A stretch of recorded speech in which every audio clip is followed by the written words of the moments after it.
All right, and welcome into this week's episode of Play by Play. I am your host, Andy Horton, alongside my co-host, Jared Bergstrom. Well, Jared, this episode, 126. I don't know if I already said that. I think I did. Did I? I don't know. I don't know, dude. We started that quick. But anyways, we're going to talk some NFL. We're going to talk college football. It's Week 10 and Week 11, respectively. We didn't really actually get to talk about like the first playoff rankings last week. So we'll definitely talk about the second playoff rankings, and I think some of them are crazy. But I think we're going to start off in the NFL this week. So I guess we can start with the Thursday night game. All right. From last week. And that Thursday night game is the reason I won my fantasy matchup this week. Oh, yeah. Yeah. Thank you, Jamar. Well, and between your first two guys, you ended up getting 80 points because Hubbard had. Yeah, Hubbard had 24 for himself. So, yeah, Jamar Chase, absolutely out of this world. 11 catches on 17 targets for 264 and 3 touchdowns. He averaged over 215 yards a game against the Ravens this season. Absolutely cooking them. And in our first matchup against the Ravens, he had 2 touchdowns. So that's 5 touchdowns in 2 games and almost 500 yards against the Ravens. Just, I mean, we just can't talk about how amazing Jamar Chase has played specifically against Baltimore this year. But he's been great all around because altogether he's got, it's 66 catches, 981 yards, and 10 touchdowns. And those are league highs, all 3 of them. Okay. Yeah, so fantastic. So Jamar couldn't have played any better. The running game was, not really good, but I don't know, it wasn't terrible. We didn't run the ball a lot. Only had 50 yards on 16 carries. It's only 3.1 yards a carry. But, I don't know. I feel like Joe Burrow, this is a fact, he threw the ball 56 times. And he got sacked 3 times. So that means he dropped back at least 59 times. And there was a handful of penalties. So he dropped back, I'm sure, well over 60 times. Hey, I don't really have a problem with that. Joe Burrow is absolutely amazing. And, he had 428 yards and 4 touchdowns. But I don't know. If you maybe mix the run game in a little more here and there, then maybe it's a little more effective. I'm not really hating on the run game too much. Fumbles. That really hurt. And then, I hate to be the guy that harps on the refs, specifically when my team, loses because of it, because then I just look like a really bad homer. But it's back-to-back weeks where on the last or one of the most important plays of the game, there's a missed face mask. And actually, I saw a picture last night that showed 3 missed face masks on that drive. On the 2-point conversion. Because there was one on Burrow. The guy who had the face mask on Burrow plowed over the offensive lineman and actually had his face mask. And then you could see, behind the guy who, I think it was Justin Madubuike, the guy who pulled Burrow's face mask, you could see behind him, it was either the guard or the center, got his face mask pulled. Jeez. By the defensive tackle, or the nose tackle, I guess. So yeah, that was 3 missed face mask right there, and then the pass interference or the defensive holding, whatever you want to call it, on Gesicki. where Gesicki's getting mugged, literally gets thrown to the ground By 2 people. by 2 dudes. Yeah, I don't know what these officials are looking at. We all want for the officials to not have to, throw the flag on the last play of the game. But in that situation, you have to. What are we doing? And I think we all know if the Chiefs were on offense in that situation, that gets and called. that happened, there would have all of the officials would have thrown all of their flags, would have thrown all of their hats off. I don't know what you throw after that. Maybe shoes. Chris Collinsworth gets a flag too. Oh, he gets one to throw. He get a T-shirt cannon to launch one down to the field. Oh. I mean, it's You're come not on. wrong.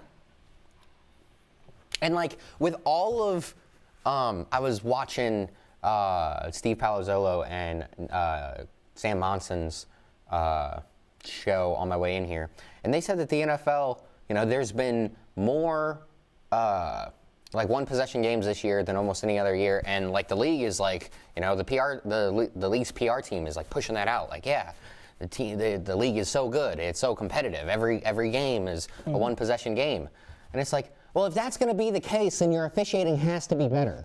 Right. Like if every game is actually going to come down to the last play, then on the last play you have to make the right call or the right no call. It's got to be better. And so now the Bengals are sitting on the outside of the playoffs looking in, and they got to make some magic happen. I mean, it's certainly possible for them to still get in, but we're talking. That's going really undefeated, probably. 6-1, 7-0, something like that. I mean, the margin of error is gone, and we still have to play the Steelers twice. Still have Cleveland once, and with Jameis Winston, you don't freaking know, man. It's like Jameis Winston and Ryan Fitzpatrick are kind of both in that same area where it's like you have no clue what it's going to be. It's either going to be a complete shit show, or it's going to be like 5 touchdowns, 500 yards, and amazing. That's how those two guys are, and that's part of the reason why I love both of them. Have you had your bye week yet? No, the bye week hasn't come yet. Okay, I think that's after this week. So we got the Chargers this week, and then the bye week, and then Pittsburgh. Yeah. All right, so that can help out. And talk about all the one possession games. How many have the Bengals been in?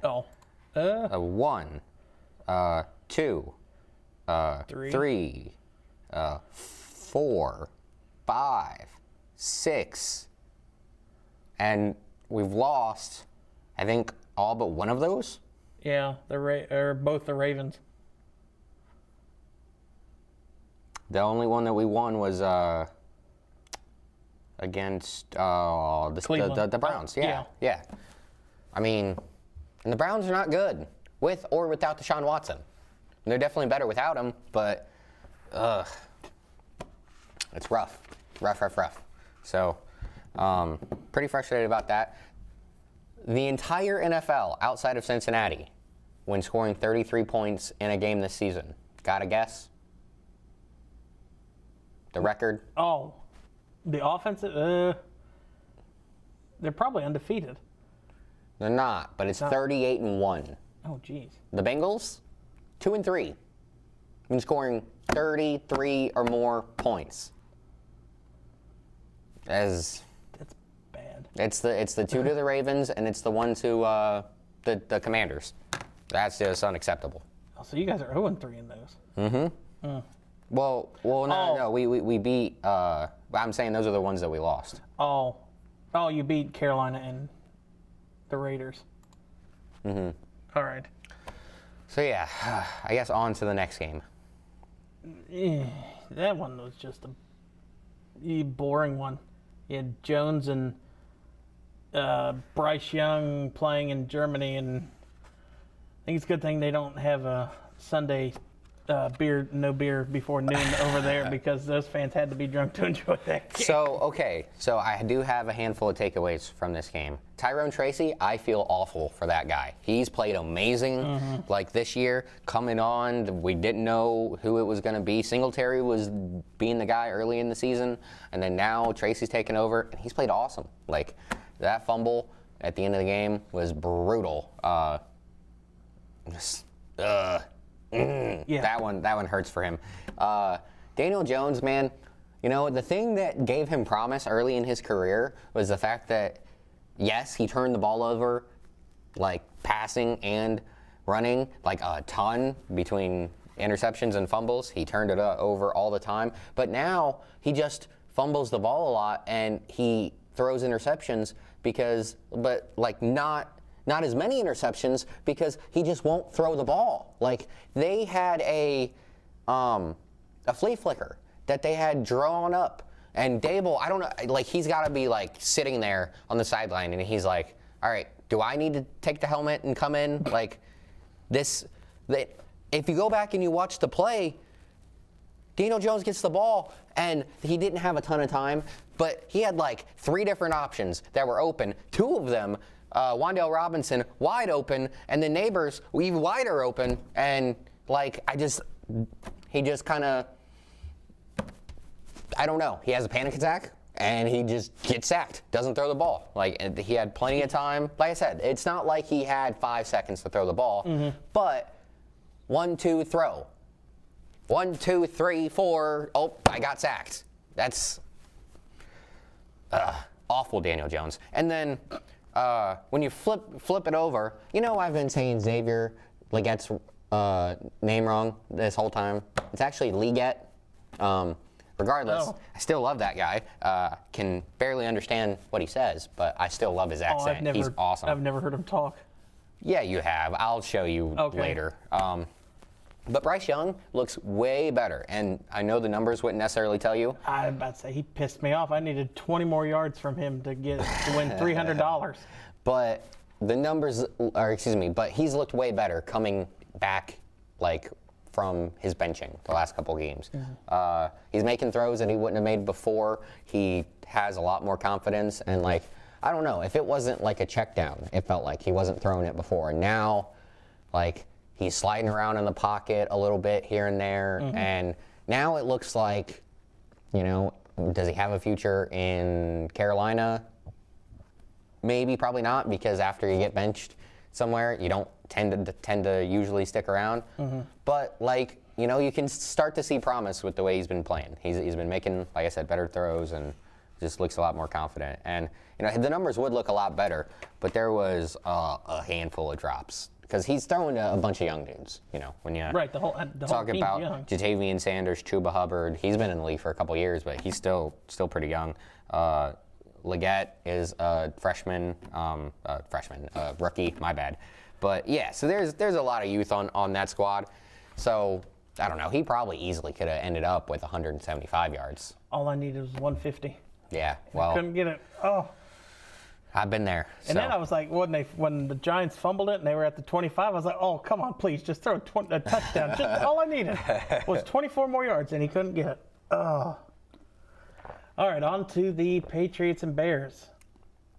Okay. This was a bad game. The Patriots' defense is what won it for them. 9 sacks and 13 tackles for loss. Yeah.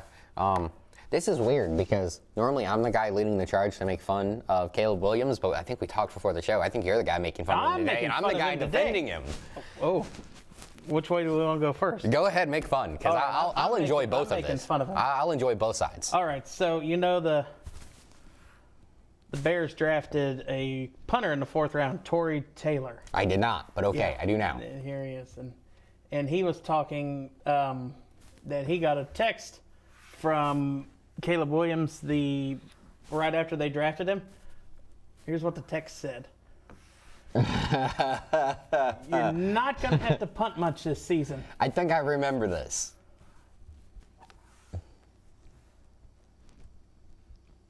Taylor's had to punt a lot this season. Taylor had 355 punt yards in the game. Wow. So yeah, wrong. You might have to go and, well, you will, because they lost again. You have to go and find that video. I don't know why I haven't had it saved somewhere. Yeah, you'll have to go and find that video again. I know I sent it to you, so you might have to scroll a little bit, because I know I sent you a lot of reels. But I know I sent it to you. So, with that being said... Now I want to see what you got to defend him. Well, I think most people probably seen the news by now that they fired Shane Waldron. Okay. That was their OC. And I think he only lasted like 8-10 months, and I think that's what I saw. But frankly, he deserved to get fired. He was terrible. And I saw, like, on Bleacher Report, you know how like you can comment on stuff on Bleacher Report. Well, I saw like a Seahawks fan who was like, "We tried to tell y'all," and then there was a Rams fan, because he was like either a Rams coordinator or a Rams like assistant before he went to the Seahawks and was their coordinator. And he was like, "We tried to tell y'all," but she just wouldn't listen. But so yeah, one thing that, I'm not a Caleb Williams guy, so the fact that I'm defending him should mean that, a lot of this isn't his fault. First of all, he doesn't have an offensive head coach, and that really tends to hurt rookies unless, maybe you got a guy like Bill Belichick, and then still, and things didn't go too well for Mac Jones. They went well the first year, but he was never given the additional talent to be able to make things work. So when you go and you look at what Shane Waldron went and did, right, they had all the talent in the world, but he didn't make things easy on them. And like he made these reads, like when he's dropping back to throw the ball, the plays didn't flow. And what I mean is, like, for example, when you go and you look at Kyle Shanahan or maybe an Andy Reid type offense, when your play, you snap the ball and then your reads all go one direction. It's either left to right, right to left.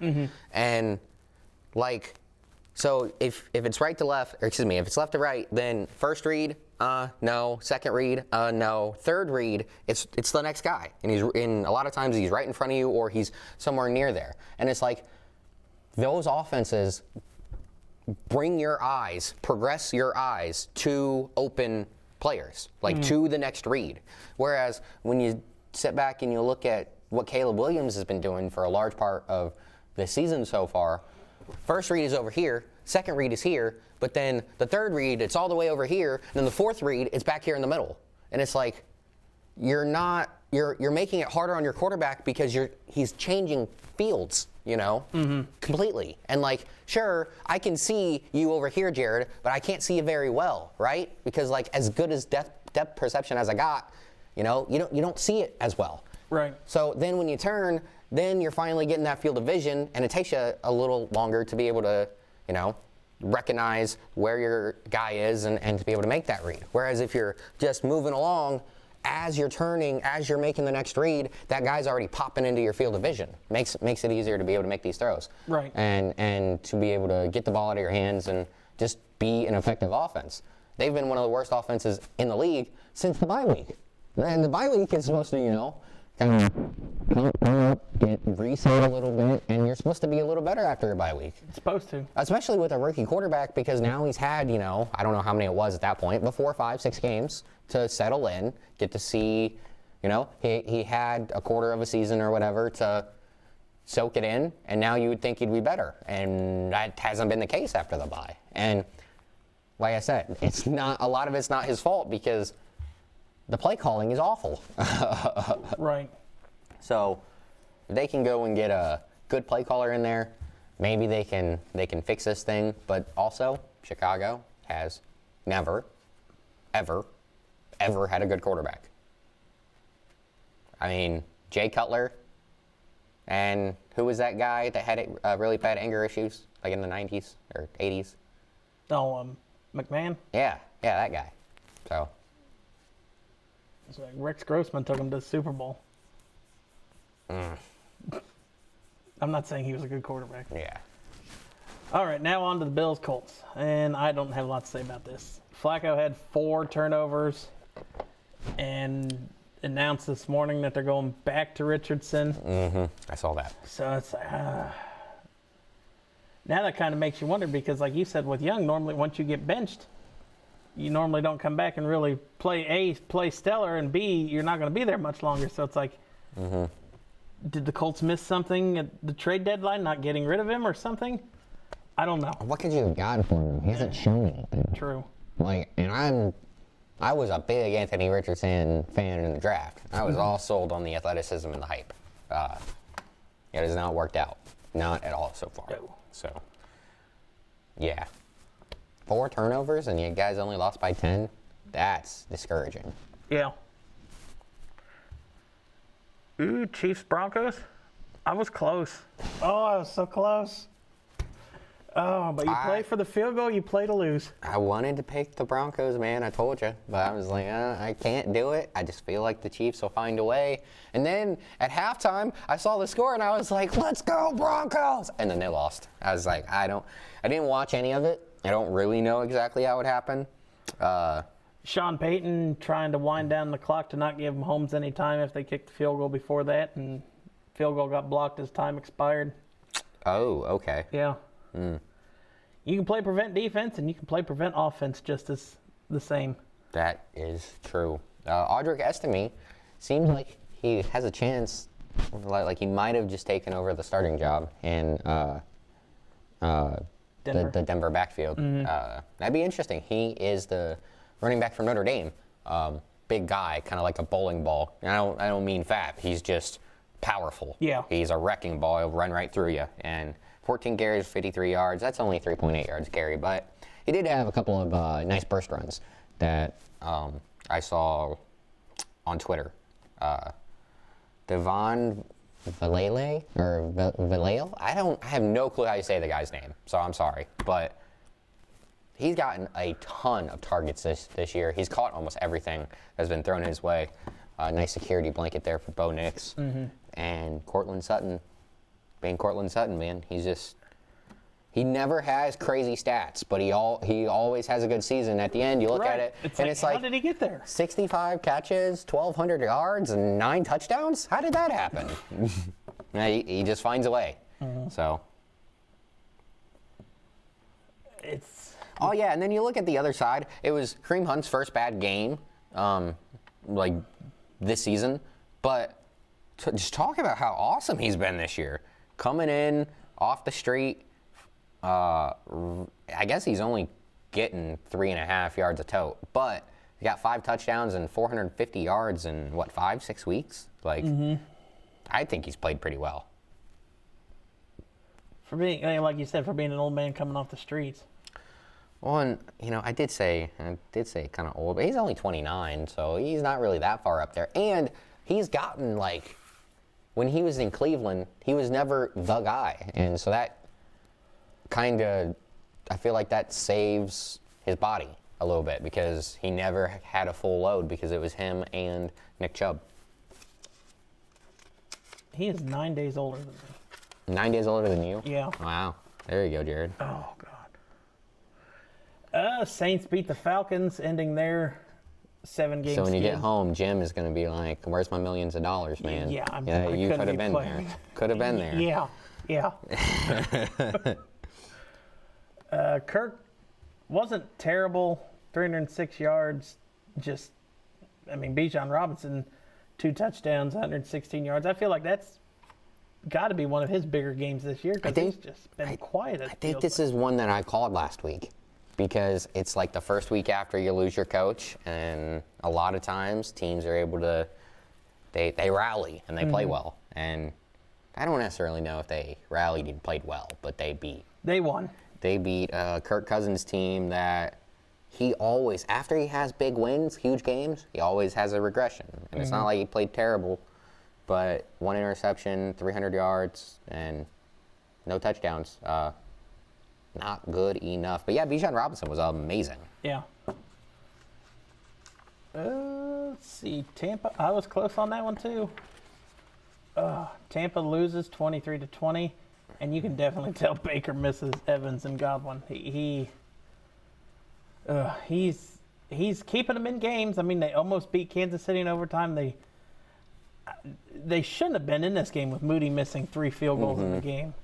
Yeah, but like he's just like, as much as some people don't like Baker and all that, like, dude, with nobody to throw to.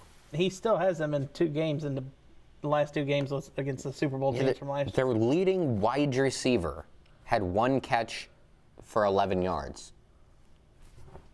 Now, Rashid White, one of their running backs, and Bucky Irving and Cade Otton, they were the guys that got all the targets and all the yards. Okay. Rashad White. Who's the receiver? Ryan Miller? Or is he a tight end? Yeah, so I think he's a wide receiver. I don't know. Yeah, he's a wide receiver.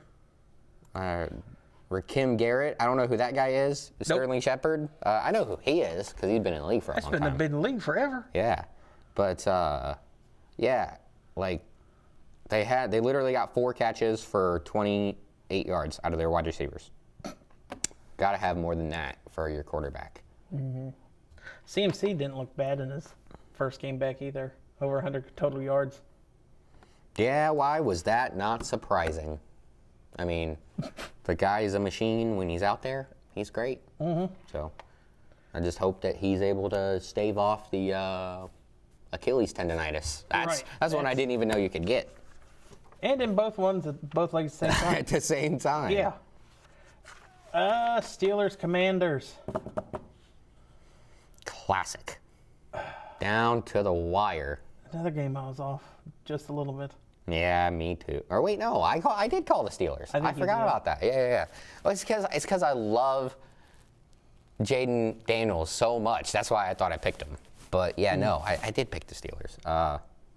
I tell you what, his completion percentage has considerably dropped the last couple weeks. I mean, 50% this week, 17 to 34. Last week, I think he was just under 50%. So it's like the hot start he had, he's definitely cooled off. But I mean, they're still 7-3 on the year and still contending for the NFC East title. Well, and the completion percentage has dropped off, but I mean, he's still. Dude, it's wild. He only has 9 passing touchdowns. How many rushing does he have? 4. Really, not even that many of those. But the fact that he doesn't turn the ball over, like his completion percentage is down to 68%. But wow, that's still for a rookie. That's still one of the best completion percentages in the league. So he's awesome. Like, and the Steelers, like, who would have thought that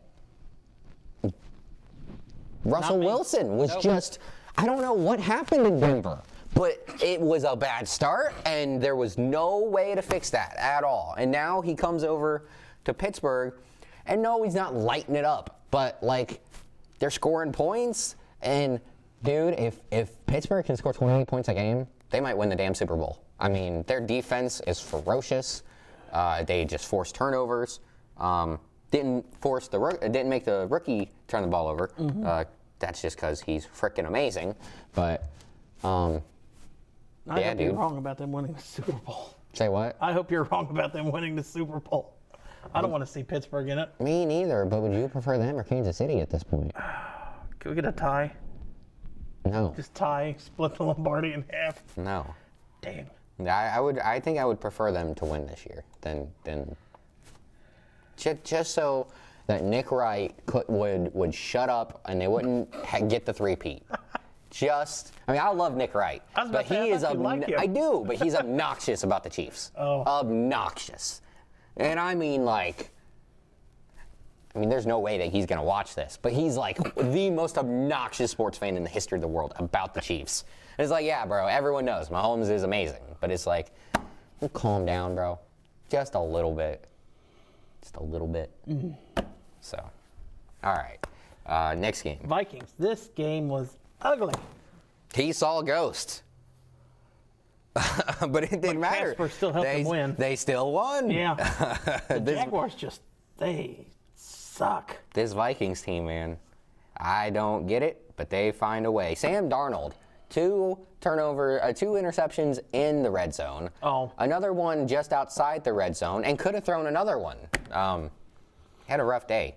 Still threw for 250, and we ain't even got to a rough day yet in that division. Oh, what did I miss? We'll get there. Okay. I like the surprise, I guess. Mac Jones, is this? I forgot that he was even there until I saw that he was on. He was a listed starter. I was like, is Lawrence hurt or is he just? Yeah. Okay. Yeah, he's hurt. He has an AC joint injury. Ooh. Yeah, not good. Like Peterson just trying something else to not get fired this week. The only good thing I have to say about the Jags is that Devin Lloyd had 16 total tackles. Had a great game. Don't have much else to say about them. Not for Jacksonville. Yeah. Sucks for them, man. It's rough. Rough year. They're supposed to be a lot better. Back-to-back years, they were supposed to be a lot better. And they went on a skid at the end of last season, and they've been skidding the whole way. I mean. Let's see. Chargers beat the Titans by 10. Levis didn't play bad. 175 yards and 2 touchdowns. I can't believe I'm saying that. Herbert 195 total yards and 2 total touchdowns. Every once in a while, the mayonnaise man can turn in a good a good outing. Only had 5 incompletions, so that is a really nice outing. And they were able to run the ball really well. He doesn't have a good quarterback, but Brian Callahan is, he's still making something happen down there with that offense. They're not able to put up a ton of points, but the fact that you don't have a good quarterback and you're still able to run 130 yards, that's pretty good. Yeah. Calvin Ridley, hey, he had a great game too. Yeah. 5 catches, 84 yards, and 2 touchdowns. So maybe starting to get into a groove for him.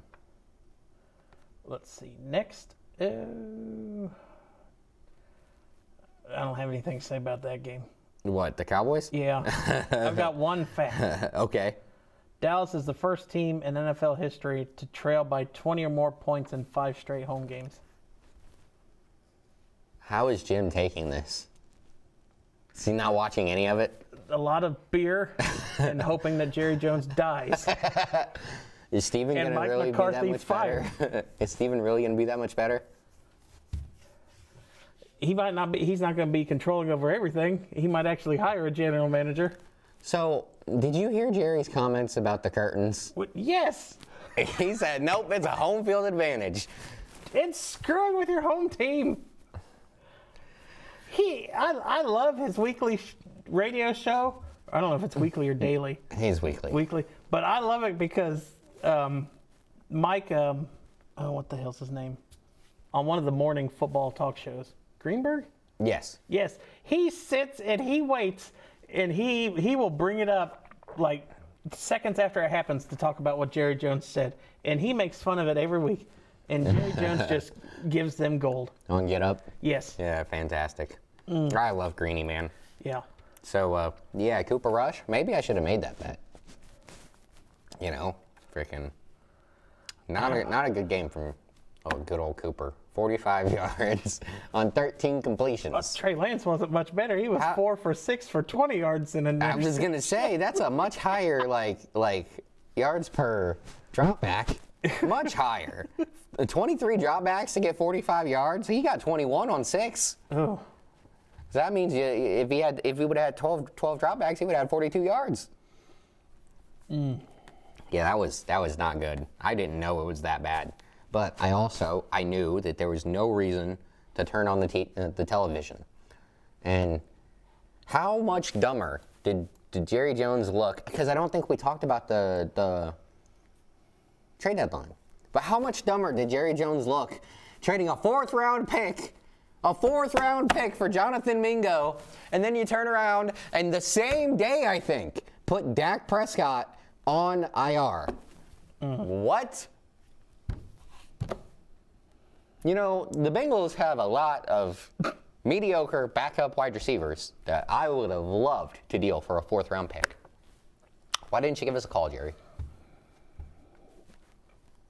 He's just... Could have gotten Burton. I would have given you Burton for a 4th round pick. His attitude problems. Fit right in a with psycho. Dallas. I know.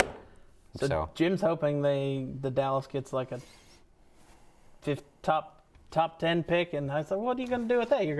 You're not going to draft a quarterback, even though I feel like Dak's done. He's not done anything, and he's been in the leagues for, I think this is his 11th season. They still owe him so much money. Yeah. Well, yeah, because it just paid him so much at the beginning of the season. So it's like, you got to ride with it. I go, you got to go running back. And he goes, I know. He hopes he gets the Boise State guy. Oh, God, no. I was like, oh, you just want Andy. Andy had to root for Kellen Moore. Jim? And then now he's got to root for Ashton Jeanty at Dallas. Bro, they also had Orlando Scandrick. They also have, I didn't know he went to Boise. Yeah, they currently had, one of their defensive linemen. Is it Lawrence? I think it's Lawrence is a Boise State guy. Oh. He's still there, right? I think so. I think he's hurt, but yeah. And they used to have one of our offensive linemen. Hey, Dallas. And they drafted what's his name? He retired the linebacker, Van Der Esch. He was Boise State. Hey, so I guess just... I know, it pisses me off so damn bad that every time there's a good Boise State player, the only team that's like, yes, we got to get him before anyone else is Dallas. Guys, he's literally my favorite college football player ever. Can we just... No Cleveland. No Chiefs. No Dallas. Pittsburgh. No Pittsburgh. Yeah. Baltimore. Baltimore. Yes. No Baltimore. Oh God. No. We would have a whole show of just me ranting if he went to any of those teams. There's probably another team or two. They're just not on the top of my. Well, at least Dallas, you only got to play him once every 4 years. It doesn't matter. I don't want him in the. I want to be able to buy his jersey, and I can't do that if he plays for Dallas. I don't care. As long as it's not one of the teams I just mentioned, even if it is the Chiefs, I will break down and I will buy an Ashton Genty jersey if he goes to the Chiefs. Mm-hmm. But none of those other teams. I don't think. I mean, is there any other? The Niners, I hate them with a furious passion. I think that's about it. Chicago. Oh, sheesh. I don't hate Chicago. I just don't like Caleb Williams. So, like. Okay. And actually, Chicago's jerseys are kind of sweet. So. Let's see. Cardinals just obliterate the Jets. I don't know what the hell. The Aaron Rodgers experiment has not gone well. It's got to be over at some point. It's like something's got to go, doesn't it? You'd think something's got to give. Oh, yes, because we're talking about this and bringing up I brought up the trade deadline a moment ago. Do you see what Mike Williams posted on Twitter? Did you see the Aaron Rodgers rant about that Mike Evans wasn't on the red line? He was supposed to be on the red line. Yeah, and he got a touchdown against Pittsburgh for Pittsburgh. It was like the game winner, and he said hashtag red line. Yeah, hashtag red line. I didn't know what it was about until because like Instagram, I saw it on Instagram. It was like the picture was his tweet, and then I swiped and saw Rodgers, and I never. That's one of the terms I don't know. I do not know what either of them mean by the red line. I'm shocked that I don't know that. But yeah, dude, they did not look good. And Kyler Murray, I mean, he was efficient, he was effective, 260. The red line is an imaginary line painted on practice fields to help wide receivers learn how to run routes and stay on track during deep ball routes. Okay, so it's not there on the field in real life, but he's saying that was where he was supposed to be, and he wasn't in that spot. So him turning around and saying, "Hey man, I know where the red line is. Yeah. Don't take a shot at me." And but yeah, no, Kyler Murray, amazingly efficient. 22 of 24 for 260 and a touchdown. Jonathan Gannon must have confiscated his PS5 so he can't play Call of Duty yet. Yeah, because you can get this back at the end of the season. Maybe. I mean, they got two good running backs, man. Trey Benson is awesome. I love him as a rookie. And James Conner, it doesn't matter how many, how old he is. For some reason, cancer didn't affect him. He's just running along. Cancer made him stronger. They say what doesn't kill you make you stronger, and he is prime example for that. I tell you what, man, he's killing it. I love that guy. A true fighter. Yeah. I mean, because he didn't have the greatest game on the ground. Had 12 carries for 33 yards, only 2.3 or 2.8 a carry and a touchdown. But through the air, he was the guy. Probably a handful of screens, but 5 catches for 80 yards. On 5 targets, 44-yard long. So I would say that one was probably a screen. Yeah. For sure. Let's see. Yeah, this team is just one of those teams. It doesn't make sense. I know. They were not supposed to be. Yes. I think, first in the division. The NFC West is wild. All teams have a shot at the playoffs out of that division right now. Ain't that crazy? Lions, Texans, this is where I was talking about worst division game. Goff throws 5 picks and still wins. Dude, every once in a while, he's just got an awful one in the bag. And he threw all of the interceptions at once. I mean, that was terrible. I didn't watch any of it, so I didn't know any of this happened. I watched. I had got home from my grandpa's and turned it on. It was just after halftime, or they're coming back from halftime. And I know the halftime interviews are taped and played over during the first part of the play. But as soon as Dan Campbell says, "Oh, well, we got to come out here and get a turnover," and C.J. Stroud throws a pick right as soon as he said turnover, and it was like, well, the Lions are coming back in that one because it was 23-7. So I was like, ooh, they ain't gonna have a chance. And then he said that, and I was like, oh, well, it's happening. See, I saw the score, like I think at halftime or something, and it wasn't looking too good for the Lions. So Yeah. I was like, well, Didn't score at all in the second half. they might finally lose another one. Nope. Nope. They're never gonna lose again on their way to the Super Bowl this year. You know, actually, that would make me happier than anything. Like, I guess the Bengals winning the Super Bowl would make me happier than anything. But if the Chiefs went undefeated all the way to the Super Bowl and lost to the Lions, I don't know if I would be sober to do the show. Like, that's on a Sunday. I know. I still don't know if I would be sober to do the show, dude. Jesus. Like, I might go to the parade. Like, I would be over we're going the up to moon. Detroit. We're going to the victory parade. We'll take a camera and we'll get live footage. Hey, I'm totally down. So. Be the closest thing to Ohio that'll win a championship because there ain't nothing else. But hey, man, that would be an absolute blast. And then the Dolphins stunned. I about said the Chiefs. Dolphins stunned the Rams. Just Stafford was just not as accurate as what he normally is. See, did it come down to the end or something? Is that why you're saying stunned? Yeah. Okay, because I was gonna say I wasn't stunned at all. I actually expected for the Dolphins to win this game, just because when Tua plays, they're normally pretty good. And Jalen Waddle had a pretty good game. Tyreek Hill, not your typical game, but at least he had some production. It was three catches for 16 yards. The touchdown is what really did it for him, and I'm sure made his fantasy managers happy. For once? Yeah, for once this year. I was about to say, that's not you, is it? Nuh-uh. No. I traded him for Jahmyr right. Gibbs before the season. The trade of the year. Sorry, Travis. I had no clue that was going to happen, but I forget somebody wanted to offer at me. least he himself has been healthy, right? It's not like he got hurt. His quarterback got hurt, and that's why he hasn't been any good. Right. I mean, he did get hurt by the cop. I don't know if you heard that story. How, like, I saw he was put on the ground, yeah. well, right, but nah, he said that, like, he hurt his wrist in training camp, and then the incident with the cop made it worse. And so he's been playing through that, he says. Which, you know, it's probably not the worst thing ever that he hasn't gotten a ton of targets this year because of that, I guess. You know? Like, not having a good quarterback, so he's not getting the ball. Maybe gives his wrist a little time to heal. Speaking of the trade, I forget who.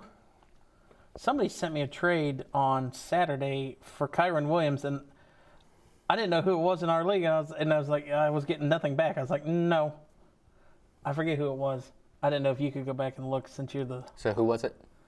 Somebody offered. It was. I don't know who I was playing. Let me look at the league. Like trade, like someone offered you a trade? Yeah, somebody offered me a trade for I can't Kyron Williams. I can't do that. Maybe check your email. Because that'd probably be the easiest way to find it. Okay. I'll go back and look and see. All right, so picks for this week. Another good Thursday night game. Commanders at Eagles. Philly getting 3.5 at home. I'm sorry. Say that again. Commanders at Eagles. Oh, Commanders. It's really hard to pick against that guy because I love him so much and he's so freaking talented. All right, I don't have to ask about the next one. Packers at Bears. Oh, yeah, definitely the Packers. I don't have to ask about the next one. Jaguars at Lions. Right? No. Okay. Yeah, that's going to be a mauling. I'm just going to wait. I'll just ask you when I think I know who you're not going to pick. I don't have to bet Vikings Titans, do I? No. Raiders Dolphins? I mean, as long as you're picking the Dolphins. Yeah. Yeah. Rams Patriots? Yeah. You should know that one, yeah. Patriots? Definitely Rams. What? Yeah. Oh, I was going to say, what? What's going on, Jared? Browns Saints. Oh. I think I'm picking the Browns. All right, I was right. Going for Jameis. Colts, Jets. I guess you guys. All right, so They're just- I've got them all right so far. All right, this is going to be it. Ravens, Steelers. We both haven't picked one wrong against each other yet.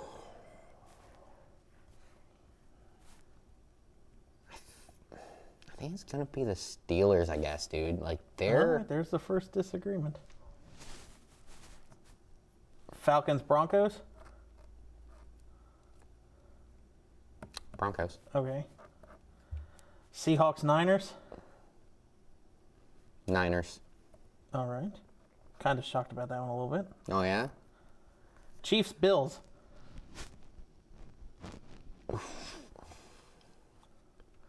Where is it? Buffalo. Bills. 4 o'clock? Yes. It should be a good one. I'm taking the Bills too. I did have a fact though, in case you wanted any. Allen is 3-3 against all time against Mahomes. Allen is 3-0 in the regular season. Mahomes is 3-0 in the playoffs. Wow. That's going to suck for Bills fans. Ouch. Bengals, Chargers.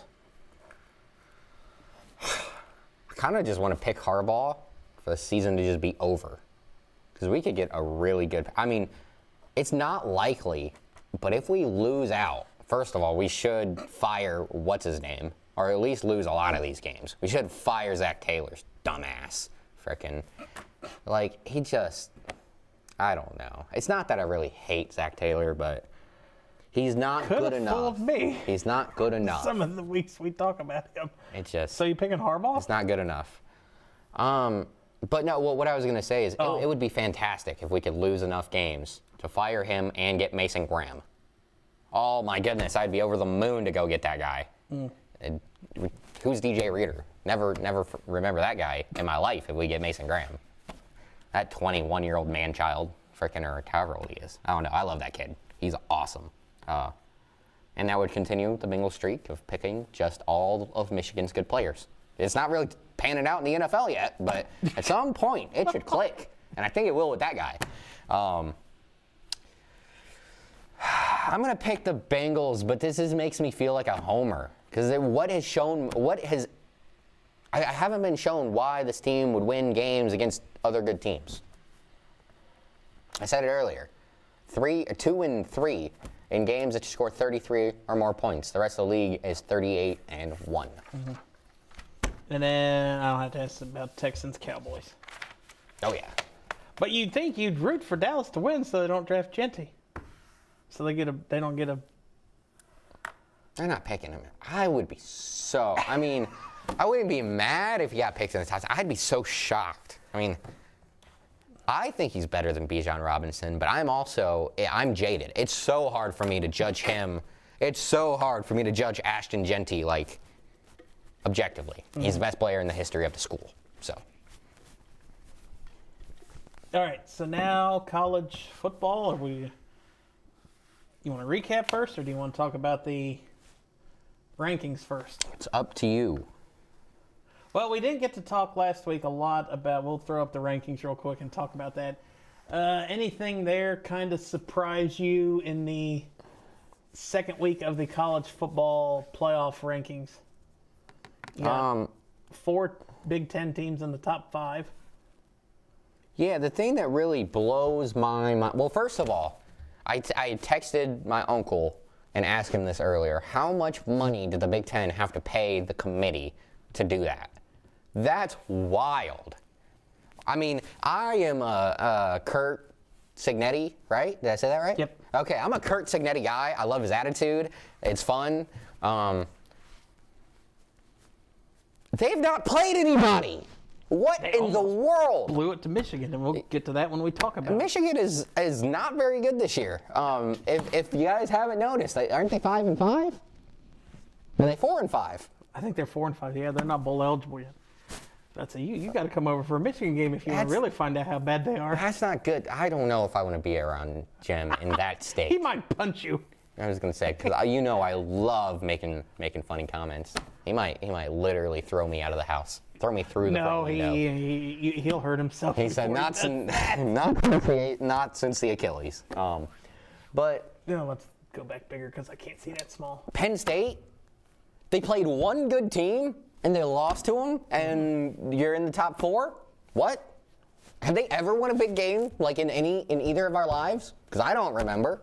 I mean, sure, they say that James Franklin has beaten Ohio State, but it was so long ago that I don't know that TVs were invented. I mean, goodness gracious, man. It's 2014, but yes, it's been a long time.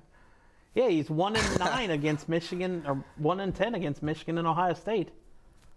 So gotta be better. I don't understand how they're up there.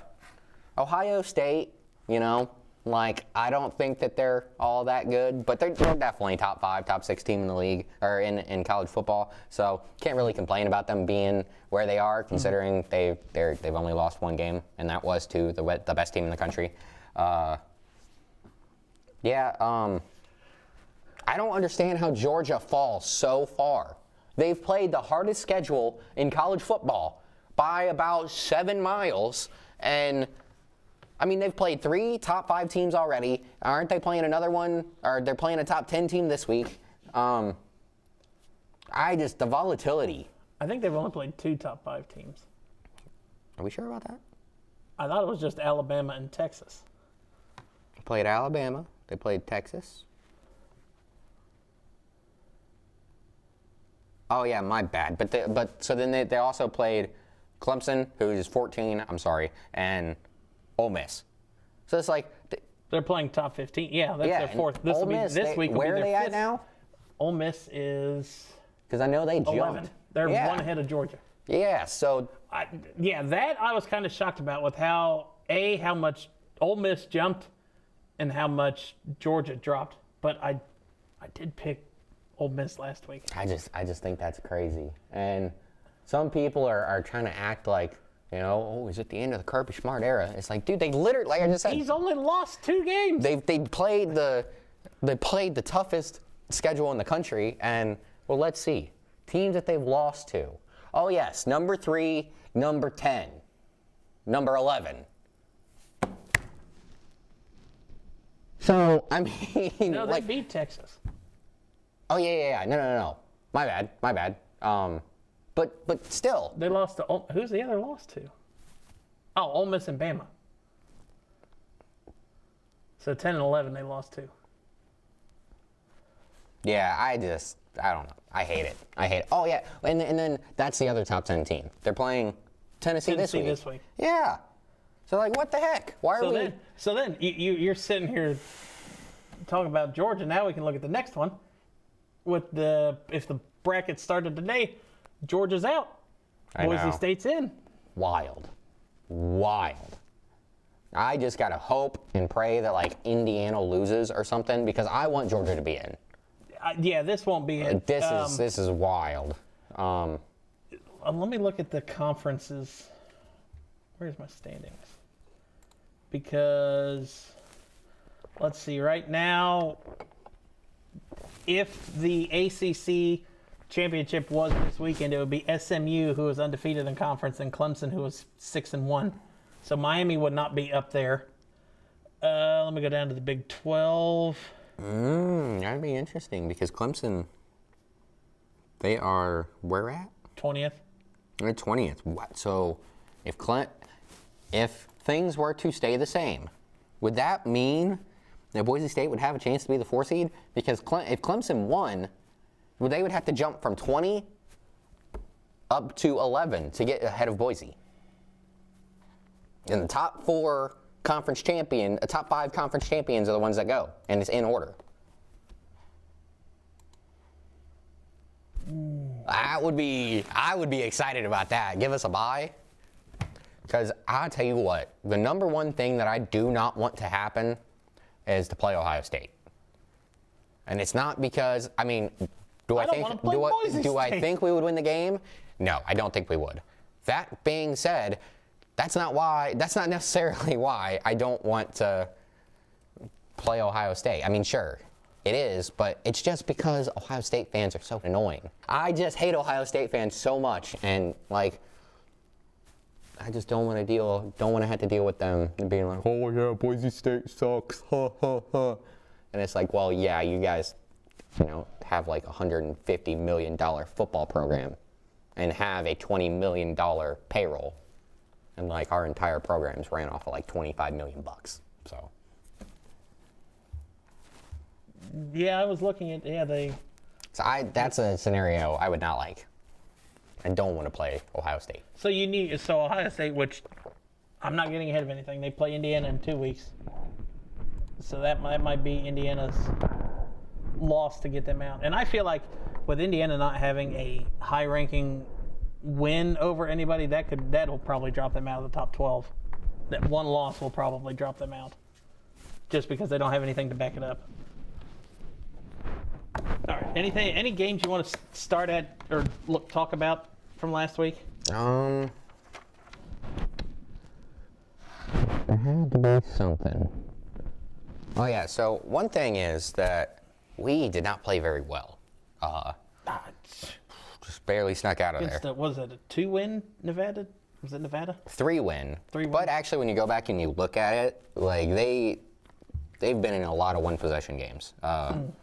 You look at their first game of the season against SMU, they lost by 5. Had a real chance to win that one. Second game, they ended up beating Troy, but then they lost by 3 to Georgia Southern. Then they got murdered by Minnesota. But then they lost to San Jose State by 4. They lost to Fresno by 3. And so yeah, they've had a handful of real close ones, and with they also have a new head coach. I think his name's Jeff Choate. He was he either played for Boise State or at one point he was an assistant there. I don't quite remember, but then he was, I think, the linebackers coach for Texas last year, probably a couple years before that. And he just came over to Nevada this past season, really trying to turn things around. The record doesn't show that he's turning things around, but they're a lot better than 3-8 in all actuality. That being said, we still should have killed him, and we didn't. Ashton Jeanty had a crucial fumble. I think it's only like the second or third time that's happened this year. He did have a fantastic game, over 6 yards a carry and 209 yards, 3 touchdowns.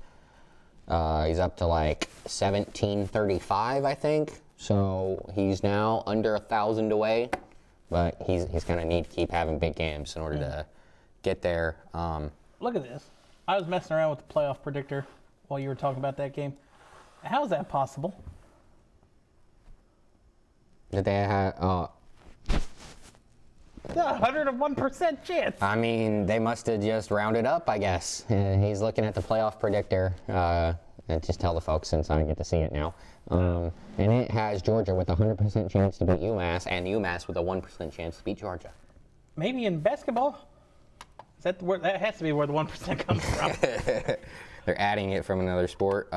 Maddox Madison, he has to be better. He's got to be better. He had a really good 2-3 week stretch, but he missed a handful of throws. He was only 9 of 20 this week, and there was a couple of drops, but he didn't play well. The defenders did a really nice job getting their hands up, getting deflections. So yeah, he's got to be better. Boise State had 3 total fumbles. Only lost 1, but still, you just can't put the ball on the ground that much. And then the nation's leading sack team, which is Boise State, only got 2 this week. So definitely didn't get the pressure that we're used to getting on the quarterback. Hey, we just got to win out, and we'll make the playoffs. So I was about to say, let me just look at it. Play a 6-3 San Jose State team this week. So that one. So this got you, and this is where it's weird because Notre Dame can't get a bye, and they have Notre Dame as a bye. That's the only thing I hate about this playoff predictor is because it's not factual. Mm-hmm. Because Notre Dame doesn't play in a conference, they can't get a bye. Right. But they had you guys with a bye and actually beating Oregon to go to the semifinals. which could happen. You guys should have beat Oregon earlier this I year. was going to say, man. All right, so we had 2 upsets in the top 5. Ole Miss just takes it to Georgia, and Georgia Tech upsets Miami. Yeah. I was shocked by. I wasn't shocked See, by we the Georgia both Tech picked one. the upsets last week. I picked Ole Miss, and you picked Georgia Tech. Yeah. I was shocked by the Ole Miss one just by how. I mean, it never looked pretty for Georgia. No. There was a ton of pressure on Carson Beck, and I'll tell you what, this season has really hurt his draft stock. He's thrown a lot of interceptions. Mm-hmm. And I don't want to say that they're not his fault, but I mean, he's just been under fire a lot this year. And, like I said, some people were I think overreacting to this last week and whatnot. But it's Lane Kiffin said they've been planning this game for a whole year. This was their Super Bowl. Now they actually have a chance to make the playoffs, but this was kind of their Super Bowl. Yeah, so, this was make or break the year. Yeah, so Georgia, each week is another week. Maybe Alabama is a little bit different, but each week is another week. So I don't know. I think Georgia should still make the playoffs. I'd be shocked if they didn't. But as of now, they are on the outside looking in. As of now, you don't want them because of that. We saw that Boise State takes the 12 because of the 5 champions. Mm-hmm. Let's see, that's it in the top that page I have over here. Indiana. I was about to jump to that one. Sneaks out of. Well, I mean, was it a home game? Yeah, I guess they sneak out of the stadium They steal a win at home and back into their dorm rooms. That was ouch. How'd you almost lose to Dave Swarren? Michigan's offense, they had 3 plays from inside the 2 and couldn't get it done. It's what happens when you come in and you're so one-dimensional with Alec Orji, and you bring him in and everybody knows he's not going to throw the ball, so you just got to stack the box because it's going to go a run right up the middle. And God, I hate how much I'm talking about Michigan. Oh. But I listen to it at home all the time with the bitchingness from Jim. I'm screaming. Screaming, yes. But yes, 3 straight times you run it right up the middle with Alec Orji.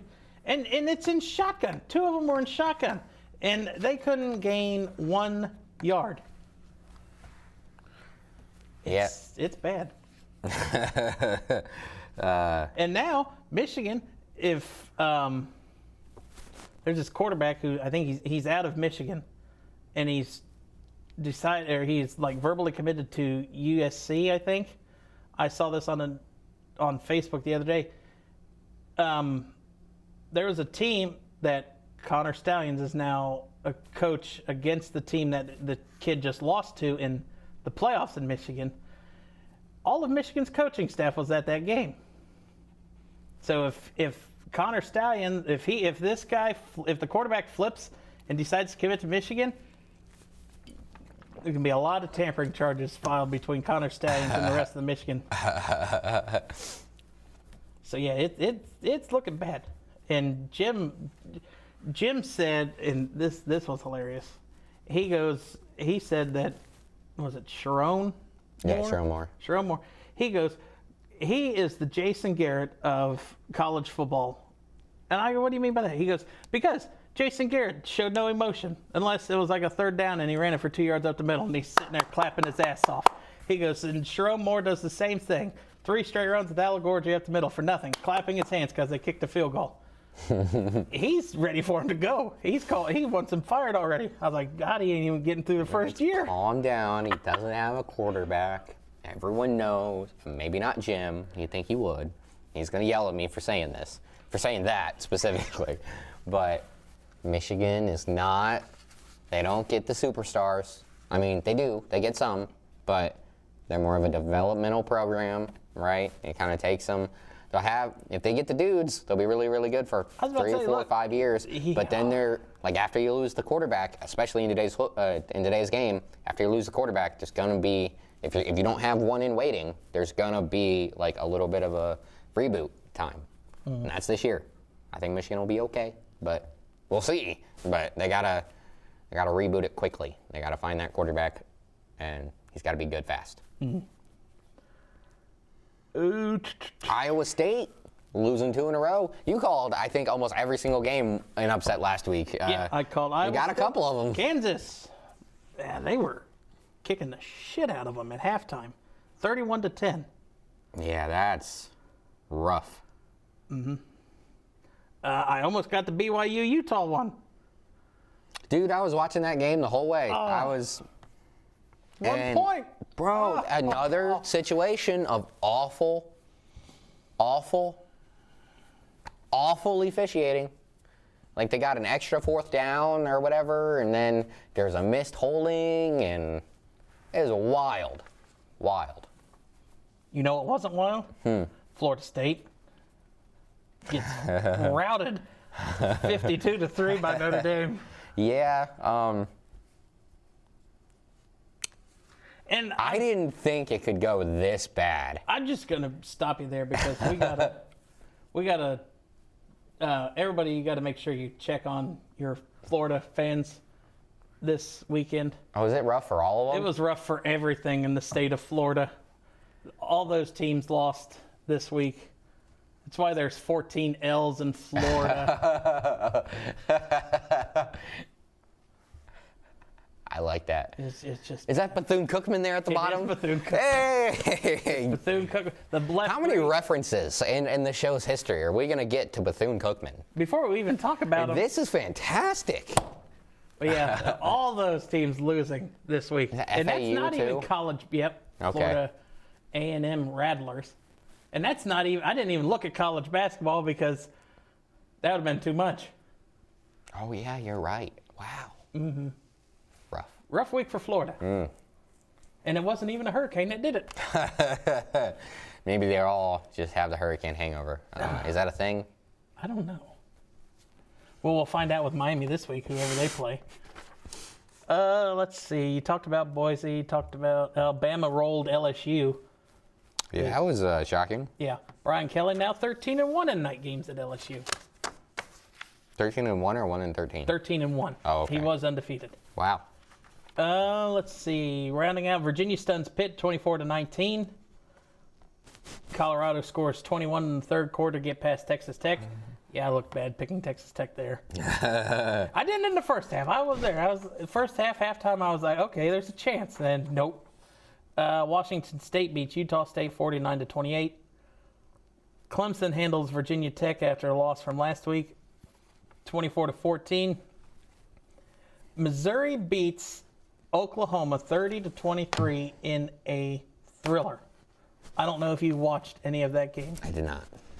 Well, here it was 9-3 Oklahoma at half. In a not so interesting game. 3 minutes 30 seconds left. Oklahoma scores a scoop and score. And then, they scored a 20-yard touchdown pass, and then on Missouri's next play, they scored on a scoop and score for like 60 yards. Leads 23-16.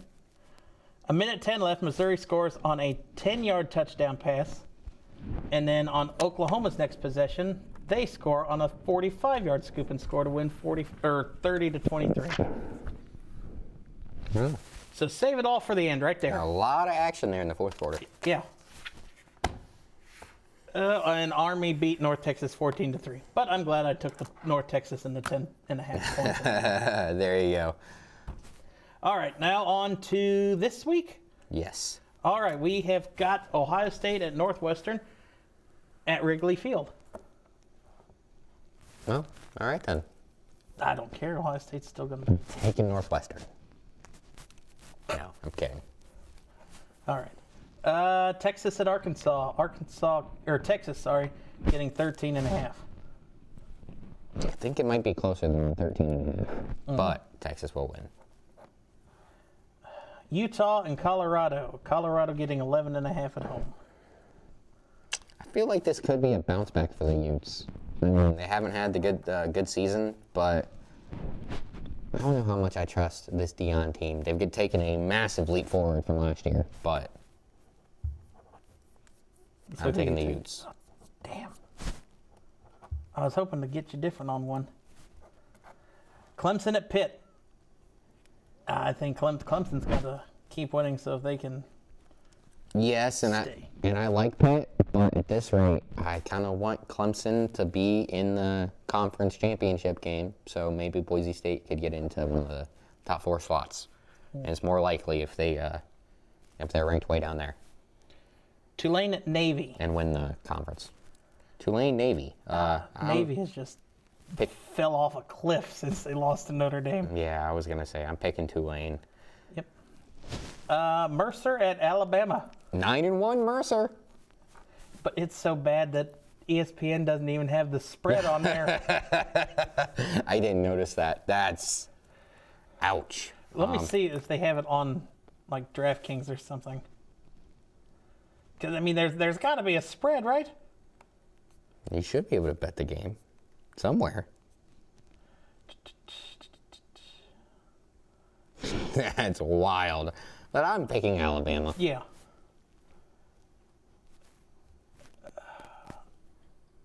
I can't bet on it. It's not. Not on any of them? No. Wow. All right. Yeah, I'm taking Alabama too. Penn State at Purdue. Yeah, I'm picking Penn State. Yeah, Purdue just looks horrible. Virginia at Notre Dame. Notre Dame. Yeah, don't want to, but Yeah, Virginia's 23 in the hole. SMU and Boston College. I'm taking SMU, and I feel like you are too, just so those two stay in the ACC championship match. you say who? SMU and Boston College. Yeah, I gotta pick SMU. Louisville- No, I found it on FanDuel. On FanDuel, any guess what the spread is? Mercer at number 9, Alabama.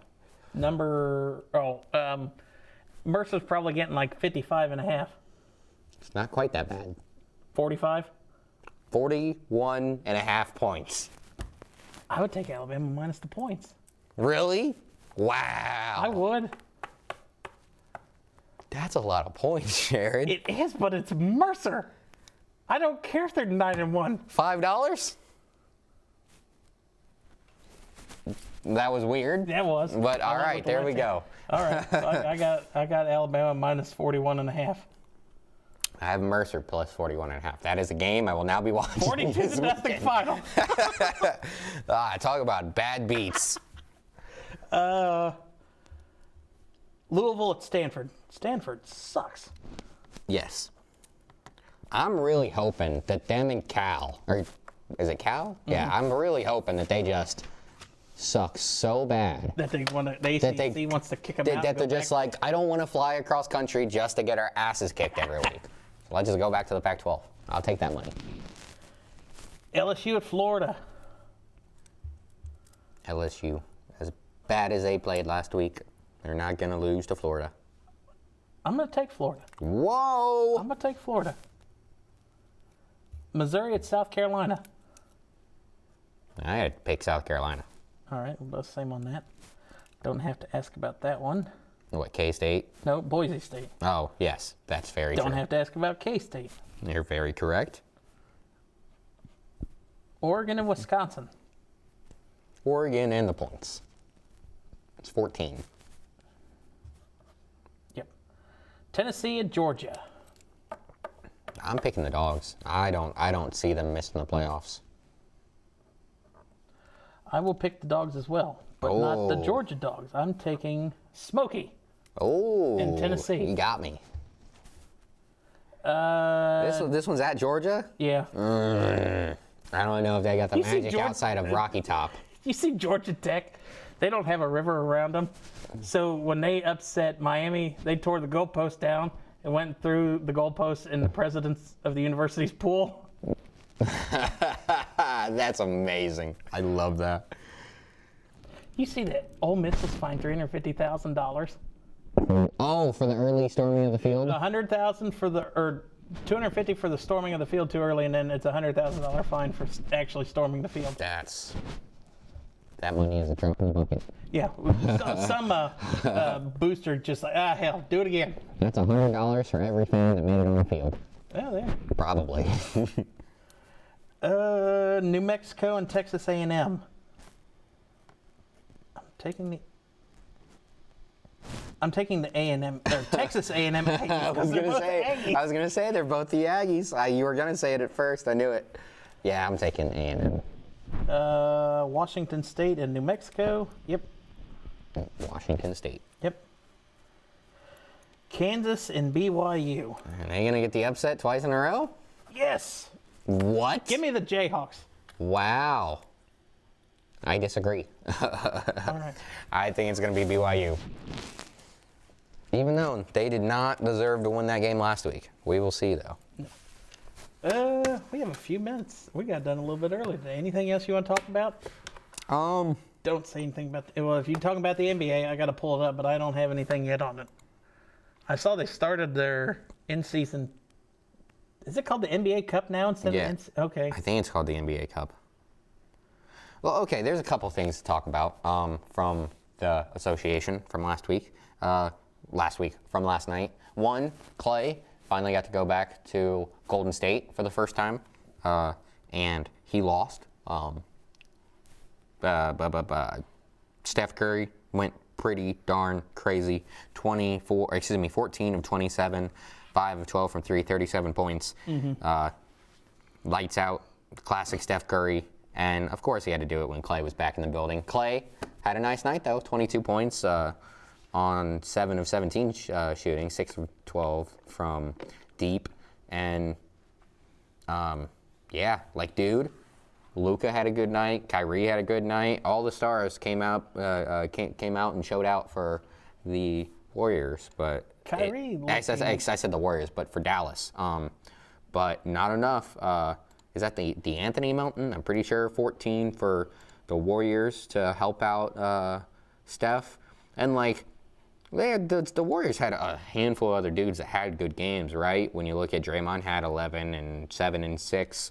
Kuminga had 16 and 5 off the bench, and then Looney had 5 and 11 off the bench, and then Buddy Hield. I always forget that they have him, but that's a great addition to that team. I know. Buddy Hield doesn't have big games, but when he does have a big one, he really shows. He had 14 off the bench and only 2 of 8 shooting from 3. So that's, if a couple of those fall, then Buddy Hield would have had a fantastic night. But they're able to win by 3. Steph hit a bunch of big shots going down the wire. Game winner. And a very deep game winner. I don't know. You probably got it there. I don't know if that was actually the game winner, but it kind of put it out of reach. I forgot we don't have the ATEM today. My bad. I was wondering what you were talking about. No, I was just looking at scores and stats. Yeah. Maybe you throw it in post. I don't know. But so yeah, I guess last night was the first night of the NBA Cup. The Celtics dropped the first game of the NBA Cup for them. And a couple weeks ago, something that I said was, we'll know within a few weeks, within the first month of the season, if the Celtics had a shot to go for the single season wins record. And they're now 9-3. So I would say no. They'd have to go on a heck of a run. I mean, 20 games in a row or something like that to put us in position to be able to make a run at that. Maybe. I hadn't quite gotten there yet. But the Celtics, like I just said, dropped another one last night. It was to the Hawks. Hawks team without Trey, yeah. Cleveland still isn't defeated. Tatum kind of had a bad night, only 20 points, but the slack was picked up by Derek White going crazy for 31 points, and Jaylen Brown also having 37. It's just some nights you just don't got it, and last night was one of them nights for Boston. But, the defense has to be better, and you need some help from some of the other guys. Peyton Pritchard has been amazing all season long. He had a rough night. Sam Hauser, I don't think I've seen his name on the logs almost at all this year. So it's good to see him back in the game. He got 19 minutes, hit a couple of threes. He's checked into the game, but he hasn't really. He hasn't gotten on the stat sheet. Hasn't done the things that he started doing last year that I became accustomed to. Mm-hmm. So you're talking about the Heat losing. They lost last night to the Pistons. That's two over the weekend. Pistons. That's not really the weekend. Yeah, I was going to say it was a Tuesday. But to the Pistons. Pistons is the 7th seed right now. At the Isn't playoffs that started. crazy? What is Well, we going talked on? about last week when the Bucks were at 1-8, and now they're a game out of the play-in tournament because Toronto has dropped 5 straight, and Philadelphia has lost 3 out of the last 4. They're 2-8 in their last game, so they have lost. Ew. So, yeah, but the Pistons maybe finally getting a little bit of life. We might see them win more than 5 games this season. I mean, they already have 5. So. I was about to say, so they would. I hope they can win I don't more know than how 5. I don't know how many they won last year, but I know it was a very small amount. It was like 15, 18, 19, somewhere in that range. Tyler Hero drops 40 in a losing effort, hits 10 threes for the Heat. And like I said, they still lost. That's not what you want to see. Jimmy Butler did not play. 14. Sprained his ankle.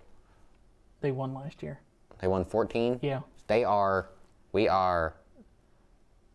played 12 games. And already won a third of them. Yeah, already won a third of the games that they won There was times I got fooled on the bets too, betting that they wouldn't win another game too last year on profit boost that they were giving out on. I knew a handful of people that made that bet, and I was like, guys, there's still like 30 games left. What are we doing? That's not going to hit. And then they won like a week later. I did it, and they won that night. So I'm pissed off. So, yeah, like you said, though, the Cavs, 12-0. Best start they've had to a season. Ever. Yeah. And that's weird because of all the LeBron years that they never started. Yeah, but they got, 6? They have 6 different players scoring in double figures between Ty Jerome, Claris LeVert, Okay, LeBron Jared never Allen. had that. Yeah. Jared Allen, Evan Mobley, Garland, and Mitchell. I mean, you got three of those guys giving you 18 or more.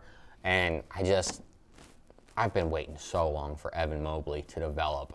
And he's still got further to develop, but it's just so nice looking at his stat sheet and seeing 18 points a game. I mean, he's such a talented player. He's got so many tools. I just love the fact that he's finally starting to really use those tools in the right way. Because when I watch him, he looks like Kevin Garnett. I mean, a lot like him. Yeah, so I just loved seeing him play better. Nothing really else standing out to me. Oh, Holmgren's going to be out for a while. Oh, yeah? What'd he do? Like a hairline fracture in his hip, I think is what I saw. Ouch. That's not good. Nope. And they've dropped 2 games because they were undefeated when we talked about them last week, and they're 9-2. They've dropped their 2-2 the last 4. Yeah, something I did want to say about the Bucks. You said that they've crawled out of the cellar. Yeah, They've but won they've one only game. won 1 or 2 games. So they're 3. They were 2-8. Oh, they were? Okay, so they're 3-8 now. It's like, this team only a is game so out. bad. Yes, it is. And it's because I don't know how Doc Rivers has fooled the entire league for 2 decades now. Hey, I don't have to lose a game 6 or 7 now because I ain't making the playoffs. It's just wild, dude. Like, he's getting over 56 points a game between his top 2 players. 56 from them, and behind them you're getting 55? 53. 53. 53.5 points from the rest. No, 53. Because, actually 52.8. Because Giannis is averaging 30.7. The 2 best players are giving you 56.7 points. And so will Doc make it through the season? No, I don't. That was one of the things I was thinking about yesterday. Is he going to make it out of the month? Is he going to make it to Christmas, to New Year's? Because I don't know any of that. I mean, I started to say this a moment ago, I'm just so flabbergasted that he's been able to fool the entire league for 2 decades because of that title that he won with Boston. And thanks, Doc. I'm not complaining about it at all. I love going back and watching those highlights. It's amazing. I love that team. I love all of those players. But it is just wild how. I mean, it's like, what are the playoff stats about him losing game 6s and game 7s, and about how many straight closeout games has he lost in the playoffs? It's a lot. He's lost like more closeout games than anyone in league history, and it's not good, man. They only have 3 guys scoring in double figures, and that's partially due to the fact that Chris Middleton is hurt. But like, is Chris Middleton coming back really going to fix all of your issues? I don't think so, because the defense is not good. He's got a lot of problems. Because realistically, with Chris Middleton not playing, their 4th best player is a very old Brook Lopez. And I like Brook Lopez as much as the next guy, but like he's 36, getting up there. He's definitely not as good as what he's been previously in his career. I mean, his 3-point numbers are definitely dipping at this point. Yeah, he's only shooting 26% from 3 this season. The previous 4 years, he shot over 34% every season. And that's one of the things that's really the thing that made him so good for the Bucks. The fact that he could stand off in the corner and Giannis could hit him on his drives. It helps stretch the floor and it opened things up for Giannis. But if he's hitting 26% of his threes, why am I guarding you out there? I ain't doing it. So he's not adding that, and it's really gumming up their offense, making things difficult. Doc has the most losses in closeout games with 33. He's 17 and 33. Next one behind him is Phil Jackson with 21, and he played in 77 closeout games, or coached in 77 closeout games. So that's horrible. So how many did Doc play in, coach in? 50. He's 17 and 33. And so number 2 has played 20 more games than you. And lost 11 less. That's awful. You want to know a series record when leading 3-2? Oh, I know it's really bad. 1-7. Ouch. How about game 7s? Wait, it's game 7s altogether? Mm-hmm. Okay. I know he's got to have at least 4 wins. 3. Only 3? Dang. Wow. Were they all the same year? They were all in 08 because, okay, and I knew that as soon as you said it was 3 because the first series was the Bulls, and that was a dogfight. The second series, I actually forget, it might have been Indiana. And then the third one was the Cavs, I think. And no, the third one was the Pistons. What year is that, 08? 08, yeah. Or reaching back in the Rolodex a little bit. Andy, kids nowadays don't even know what the hell a Rolodex is. I know. It's this thing that is for business cards, and if you don't know what a business card is, ask your parents. Oh, God, this is so small. Boston. First round, they want... The hell is that? 4-3 over Atlanta. Were the Bulls the second round? Cleveland was second round, 4-3. And then 4-2 over Pistons, and then 4-2 over Lakers in the finals. Maybe the Bulls was the next year, because I knew that we had a wild playoff series against the Bulls. Let me see if I can let me go back and look at the... Or maybe it was the year before. I don't remember. Let's look at... Like I said, we're going back a long time. Not 2087. It hasn't happened yet. You're going to say, Jared's taking us to the future. Tell me how many Super Bowls the Bengals have won by then. None. Hopefully they win. I will be the saddest human in the world if the Bengals have not won a Super Bowl by 2087. Okay, they didn't make the playoffs in 2007. I was going to say, it was one of the best turnarounds in league history, like that year. Oh. Went from winning like 20-some games to winning 56. Or 62. See. That year, yeah, 4-3 over Bulls in 2009. Okay. And then Magic beat you 4-3 in the second round. And that was the year the Lakers beat Dwight Howard 4-1. Yep. I knew we had a crazy series versus the Bulls.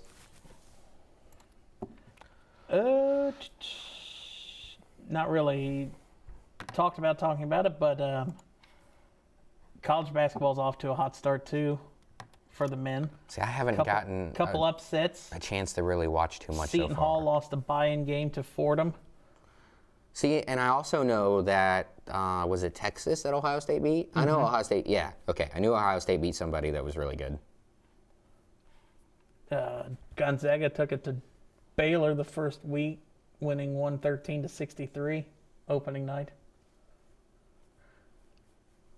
Let's look at the rankings, see if anything. Looks like nobody's played more than 2 games so far.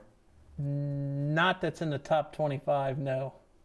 I think there might be a couple that are maybe, but like, Xavier on the outside looking in. I was going to say that looks like 29 if you went past 25 with the also-rans. Yep. So I'll take it. Boise State lost an ugly one to Portland State, I think.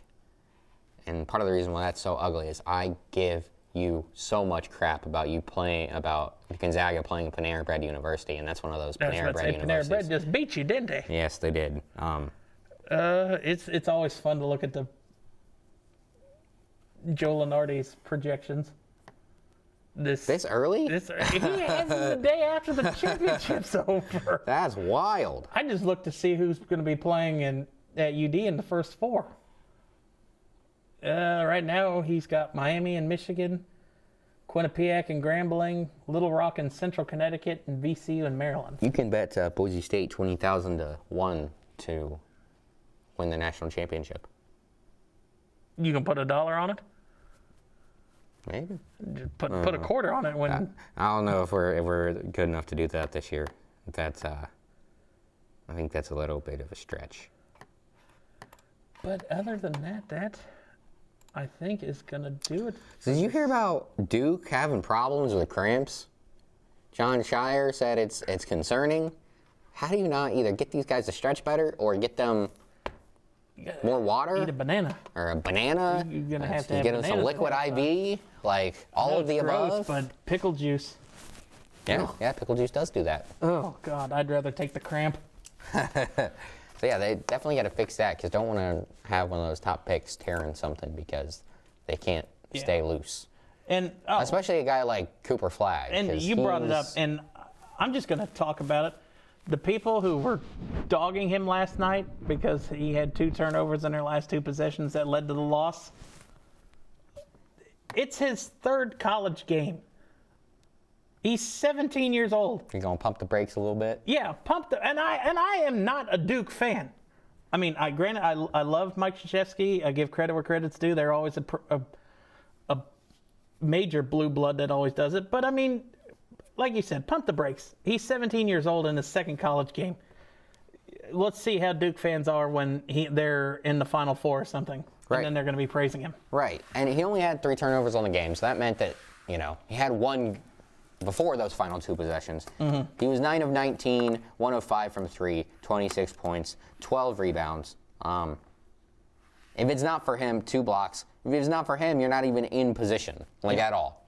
He's clearly the best player in the country. Just a unicorn. And you got to think, he's probably still getting used to his body because how massive he is. And I know he's been large for a long time. It's not like Anthony Davis and he had this growth spurt overnight. And because Anthony Davis, maybe you don't know, he grew like somewhere between 6 and 8 inches in one summer. Jesus. It was like his freshman year he was a point guard, and his sophomore season he was the center because he went from like 6'2" to 6'10" over the summer. I remember watching him play Flying to the Hoop. I was not at that one. Yeah, him and Luke Kennard went at it. Oh, yeah. Yeah, Luke Kennard shot 43 free throws in that game because they were not letting him beat him on the court. He was getting fouled every shot.